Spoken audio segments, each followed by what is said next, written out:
তো গাইস, আপনারা জানেন আজকে আমার সাথে কারা আছে। আজকে বাংলাদেশের বিখ্যাত একজন কাপল ব্লগার, একজন না দুইজন। তারা নাকি কিছুদিন আগে ফেসবুক থেকে মনিটাইজেশন হারিয়েছে।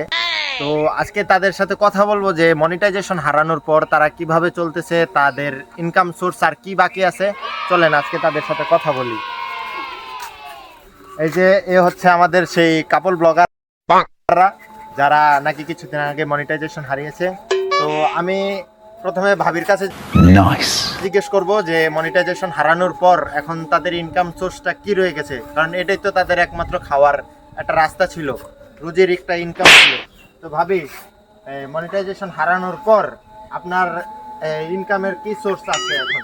ভাই আমাদের ইনকাম সোর্স কি একটাই, আমরা কালকে তো যাচ্ছি কক্সবাজার ঘোরার জন্য। কক্সবাজার দিয়ে ভাই ইনকামের সোর্স কিভাবে একটু বুঝায় বলেন তো।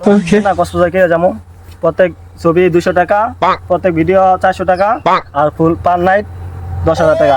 এখন বুঝছেন 10,000? এটা কিভাবে সম্ভব? সম্ভব, আপনি বুঝেন না।